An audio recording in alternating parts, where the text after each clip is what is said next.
Hello, sziasztok! Ez itt a Royal Movies 7. adása, én pedig Jay-Z vagyok. Most kivételesen egyedül fogom nektek bemutatni a Zöld Lámpás című filmet, ugye ami egy DC-s képregény filmadaptáció. Ez a film 2011-ben készült, rendezője Martin Campbell, ő rendezett egy pár Zorro filmet is, illetve a 2006-os James Bond filmet, Casino Royale címmel is neki köszönhetjük. A Zöld Lámpás című film főszereplője Ryan Reynolds, Hal Jordan. Ő feltűnt az X-Men kezdetek Farkas című filmben, a Penge harmadik részében, illetve a Szellemzsarukban is ő játszotta a főszerepet. Hát bele is csapnék a közepébe, én szerintem a főszereplő választáshoz a karakter az nagyon jó volt, de én szerintem a főszereplőn kívül a többi színész nagyon el van nagyolva a filmben. De ki is térnék a sztorira. Ugye a Zöld Lámpás alakulat tagjainak a feladata, a világűr békéjének az őrzése, viselnek egy különleges gyűrűt is, mely különleges képességeket biztosít számukra.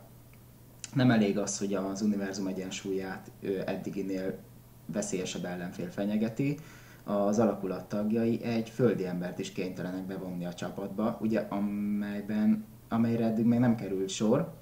Ugye Abinszur megsérül egy csatában, gyorsan a gyűrűjének parancsolja, hogy válasszon ki egy megfelelő személyt, aki méltó lenne erre a feladatra.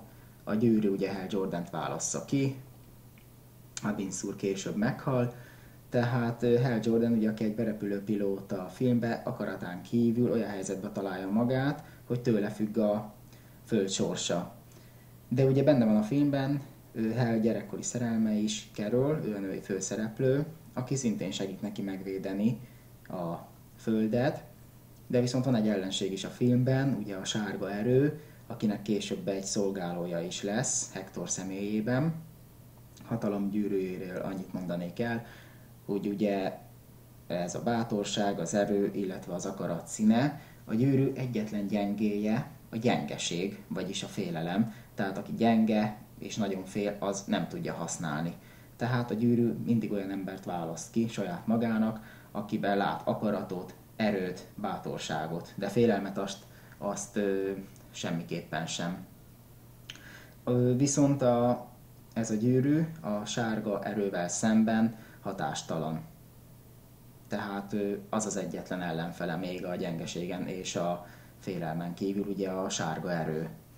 Hát mondanék most a filmben egy pár kritikát is. Le kell szögezni, hogy rengeteg pofont kapott ez a film, és ami tény, hogy egy kisebb bukás is lett belőle, ugye amikor bemutatták a mozikba. Az is igaz, hogy nem írja felül ezt a műfajt ugye a képregényfilmek közül, tehát a saját műfaját nem múlja felül semmiképpen se, bár én személy szerint ennyire nem értékeltem alul ezt a filmet, de ettől függetlenül én is többet vártam volna tőle. Hát a látványról.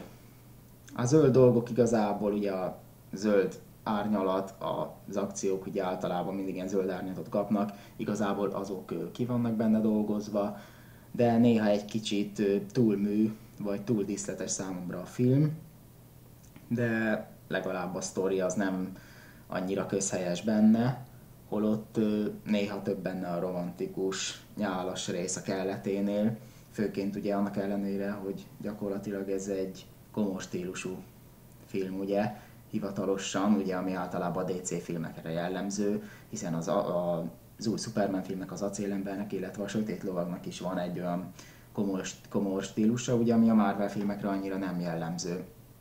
Hát a Zöld Lámpásban a humor az igazából annyi, amennyi elég is volt bele, DC-s filmadaptációban nem kell ennél több humor. Nincs is túl sok benne, de ami van benne, az legalább nem annyira erőltetett. Hát igazából van a filmben bevezetés, tárgyalás, befejezés, tehát igazából a felépítése az jó, a sztoria is jó. Igazából, mikor ment ez a film mesébe és képregénybe, akkor se tartozott a legsikeresebb képregényfilmek közé, tehát ebből a filmből annyira nem is kell leszólni, mert sokkal többet nem lehetett volna ennél jobban kihozni belőle, tehát a rendező én szerintem jól elvégezte a feladatát, ebből a filmből kihozta azt, amit ki lehet hozni.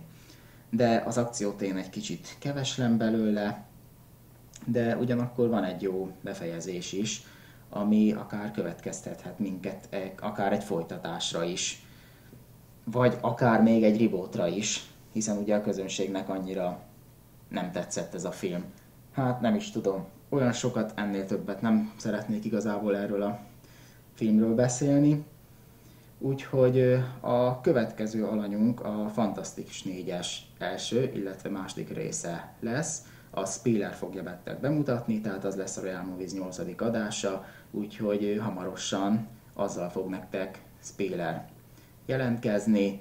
Én megköszönöm a figyelmet, várjuk továbbra is a kommenteket, iratkozzatok fel, köszi szépen még egyszer, sziasztok!